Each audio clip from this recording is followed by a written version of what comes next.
Hello everyone, today a little bit different video. I'm gonna be talking about potentially which cards from Origins could be a good buy or sell before the newest expansion. So let's just dive in. Remember to take this video with a grain of salt because I'm gonna be giving you an opinion about which cards I feel are gonna be useful or not useful in the future metagame, and that is only my opinion, okay? Now, I think that you should not be baited into playing any of those cards in the near future, so don't try to build Aurora or baited hook decks for set 2 because of the potential hate that all the equipment will get from the inclusion of the gear in the new set. I think this is pretty straightforward, and I feel like most people will actually have this opinion, but just wanted to reiterate that I think Aurora and baited hook are gonna be in the worst possible spot right now in the metagame after Spiritforged is released. Harness Dragon is already a very good card that is a removal on legs, and those legs are pretty mighty with 6, right? But it's pretty expensive. Right now in the metagame, doesn't really have a lot of targets because people don't really play those really big creatures unless they play Aurora, and if they play Aurora, then the Harness Dragon doesn't really give you much. You needed more tempo and like more spread to actually get value out of that in a Victor deck, for example, that could play Harness Dragon but does. But in the future, when there's more and more decks that are gonna play around like VIP type of units, like decks like Irelia, for example, and decks like Ornn, which try to build a big creature, Harness Dragon suddenly looks like an incredible creature because it cannot be countered by, for example, a Wind Wall. If it can be countered by Wind Wall, that means that you're going to be able to destroy an Ornn, right? So, or like higher chance of destroying an Ornn. So suddenly Harness Dragon looks way more enticing in the future metagame, and he's currently like pretty cheap. Brynhirs Thundersong is an incredibly cheap card that you should get now before we get into the future, because it's one of those cards that actually will be playable the more sets we get, the more interaction we get in the game, the more cards like Brynhirs are actually gonna be impactful in the metagame, and we're starting to get there by seeing how many spells opponents can be using during our turn. So this is a no-brainer to get right now, and it's super cheap. Look, I know this is an uncommon, but if you're looking for foils, probably now is the best time and not in the future. So just get your Temo Beam foils right now. Now, this is gonna be interesting because I feel like Falling Star is falling in price, at least in Europe, but also it feels like the sentiment towards this card is actually making people like think it's gonna be less impactful. I completely disagree. I think this card is gonna be one of the most important cards in the entire game for the foreseeable future. So this is the moment right now to buy a set of Falling Star if you don't have one. I see them falling in price in card market in Europe so much that is actually, there's no better moment than now. And right now, there's a huge uproar about how Draven is the best deck, that it has to be banned and so on. And I feel like people just completely forget that Kai'Sa will still be in the metagame. She's still very playable. She will have the answers to almost every single deck. And Falling Star is one of the most meta-defining cards in the entire game, because if a unit has 3 HP, that's a problem for you, because red color has access to Falling Star. So yeah, this card is not going anywhere, but it's falling in price right now. Immortal Phoenix is one of those cards that I feel like are gonna be playable in some time. I don't think it's gonna be set 2. I don't think maybe it's not gonna be even set 3, but this card is pretty cheap for now, and you can still build a type of Kai'Sa deck that will abuse Immortal Phoenixes. With the inclusion of gold in the future metagame, I feel like there might be a spot where there's gonna be just like a mass removal deck that is gonna try to recruit Immortal Phoenix and finish the game with them. So I feel like that is the moment before that actually happens to get a playset of those when they are like pretty like €6 or something like that. Next one is LotharHS. It's a rare from Origins that sound absolutely no play. It's dirt cheap, but there's one interaction that might be very good in the potential future, and that's Renata's signature spell, which is Hostile Takeover, and that is one of the most powerful cards in the entire game, but it's pretty limited in the way that you have to use it or when and how much you have to pay. But LotharHS allows you to use that card during the attack for just 1 power, and then suddenly Hostile Takeover is just absolutely insane. So there's a small chance that this might at some point pop off, and LotharHS still is worth like nothing. So yeah, good moment to get a playset. Dr. Mundo's already playable, but he's not seeing a lot of play right now, so his popularity is dwindling, and because of that I feel like this is a good moment to get them, because in the future Ezreal might be popular, and Ezreal might be using Dr. Mundo as one of the finishers because the deck is drawing so many cards and you're going to be using so many cards that your discard pile will be, just a lot of cards. And that's what Mundo likes, right? So yeah, I think this is a good moment to get them if you're looking forward to play with Ezreal. You will quickly realize that seals are not as great as everyone thought they will be at the beginning of Origins, but Seal of Insight has potentially some interaction with Premonition, because Premonition is gonna do what you are losing when you're playing seals, because whenever you play seals, you're losing card advantage, but Premonition then is gonna be used for also 0 mana to get the card advantage back. So you're gonna be able to build your late game with Seal of Insights and Premonition in the future to establish an engine that will be then converted into a win condition. Now, we don't have that win condition yet, but this might come pretty early, maybe in the third expansion, and then Seal of Insight and Premonition are gonna be most likely key pieces to that type of deck. And speaking of which, Unchecked Power falls in the same category, and it's a pretty decently cheap epic right now that doesn't see a lot of play, but at the same time it's one of the strongest cards in the game, but it just doesn't deal damage to the base, right? But depending on how your deck is being built, Unchecked Power might be one of those kill switches that you have to get to actually make your deck playable. And right now, when the card is not popular, I think this is the moment where you want to get them. Right now, orange decks don't really have a problem into going to locations to conquer them, because not many people are actually holding any of the locations, right? So cards like Carnivorous Snapvine, they don't really benefit from the incredibly powerful effect that they have, but they also have a problem with the big power cost with 2 orange there, right? So there's no reason to play Carnivorous Snapvine in the metagame right now. But in the future, specifically now with Spiritforged as well, there's gonna be more people incentivized to actually hold locations because of gear, because of the new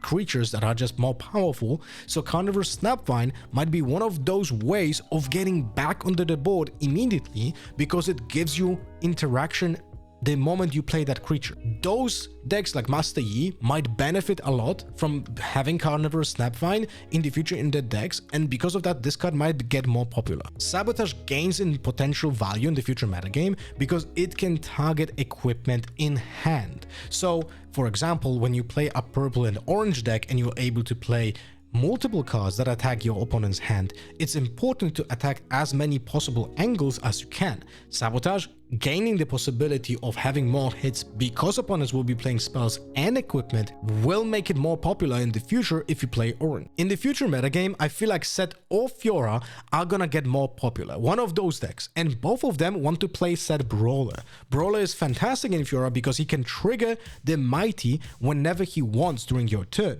So because of that, you're gonna be able to channel the runes with Fiora whenever you need it, and he delivers that continuous value over the course when he's alive, so that is a great combo. Now, Set himself, the legend, is, in my opinion, also become a little bit more popular in the future, so that makes Brawler a better buy right now. In my opinion, the next misfortune that might get popular is gonna be an aggro deck. An aggro deck that might use Bullet Time as a mass removal to speed up the process of taking battle. Now, Bullet Time, because it has synergy as well with the new gear that allows you to spend energy to get power, makes Bullet Time way more playable. Now, I know I'm talking about a gear that will get hated out, right? But if you play a deck that only plays one piece of gear that is kind of supplemental and it's not super important, you might not get hated out. Because of that, I feel like Bullet Time is gonna be pretty popular if that Misfortune deck is actually gonna be playable. As I explained with the Set Brawler,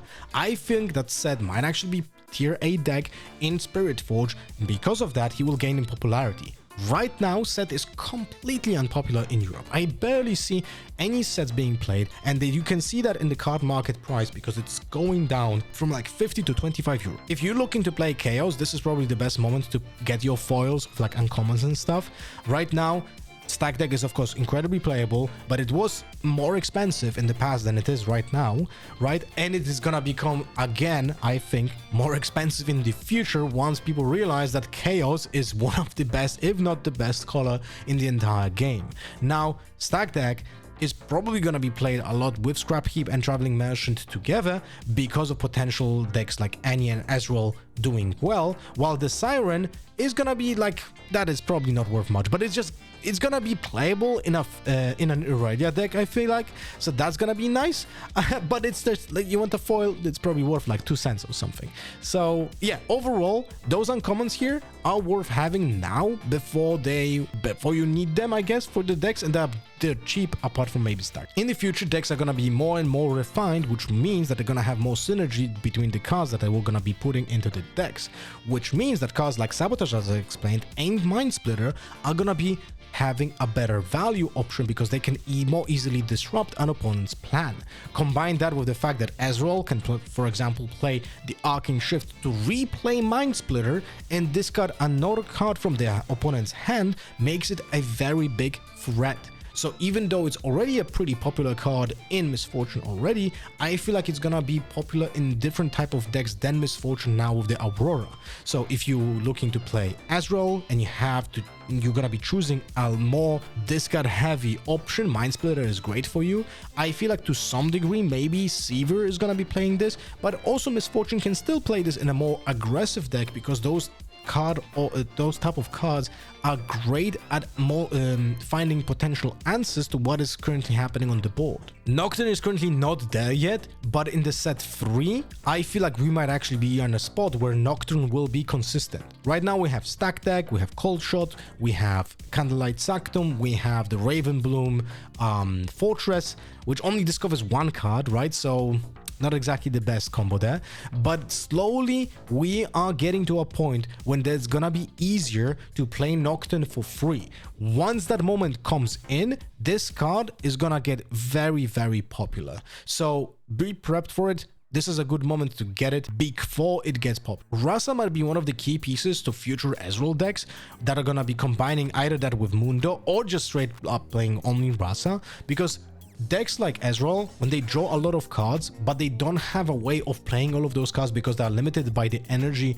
limit and power limit, then you have a card like Rasa that fits perfectly because it might actually be very cheap or maybe even for free when you get that graveyard filled. And it's pretty easy to fill that graveyard with the Ezreal deck, which draws, plays, and discards so many cards at the same time. So I feel like Rasa might get popular if the Ezreal deck is gonna be really good in the future. Invert Timelines is unfortunately already pretty expensive, even though it only sees play in a Misfortune deck and maybe a Teemo deck, but it will get more and more value in the future the more we get more interactions with the graveyard. And I feel like because of that, cards like Rasa also gonna be better in the future, right? So Invert Timelines will probably never get cheaper. So yeah, if you're looking to play some kind of discard strategy and graveyard strategy, probably a good moment to think about Invert Timeline. Titan is getting value now with Spiritforged because of cards like, for example, Treasure Hunter, which gets you gold whenever you move. So potentially also with new tricks in the book, with like new Draven, if you're playing purple and red, swapping the creatures is gonna be more impactful. Like there's a lot of options where Titana is gonna be way more playable than it was in Origins, and I feel like the card is dirt cheap, so get them while you can right now if you're gonna be playing Chaos. Those are just 2 good uncommons that are gonna have way more to do in the future. Salvage, of course, because of all the gear, so that's, you know, you don't have to explain that. Imperial Decree though is one, I think Victor is actually gonna be a tier A deck or even better in Spiritforged, which has obviously synergy with the tokens, but there's also cards like Bellows Breath, which allows you to use Imperial Decree to essentially clear 2 locations out of 3 in a for 7 mana. That's just like incredible. So Imperial Decree is gonna be one of the most played yellow cards in the future, at least I think so in Spirit. If you know you're gonna be playing Fiora, you're gonna have to get a yellow Fiora. She was already pretty good, but she gets even better. So yeah, I mean, this is like really no-brainer. Grand Stratagem was incredibly popular at the beginning of the game because Victor was played so much, but currently is going down. This is a great moment to scoop a playset, or maybe not a playset, but in general, if you're missing them, it's gonna be a great moment because in the future, Victor, in my opinion, is gonna be definitely playable in Spiritforged for like a tier A at least, and there might be a chance, now call me crazy, but I think there might be a chance we're gonna see a potential set deck that is gonna build on tokens as well. And Set himself is gonna get, in my opinion, more popular with Spiritforged, while currently on a downwards trajectory when it comes to popularity and its price, so a good moment to get them as well. And last but not least, all of these showcase runes that you can get in Origins, I don't think it's a good moment to get them, because all of them get the reprint with just a different acronym in the left bottom corner. In the Spiritforged expansion, I feel like if you want to bling out your deck, you should wait. You should wait till we actually get after Bologna and we get a lot of product open for the Bologna tournament, when those will be the moments when you want to get playsets of the showcase runes if you really want to bling out your deck. And that's gonna be it for this video. Let me know in the comments what you think of this type of content, because it's the first time I actually did something like this. Anyway, thanks for watching. See you guys next time. I'm thinking about doing a deck guide next time.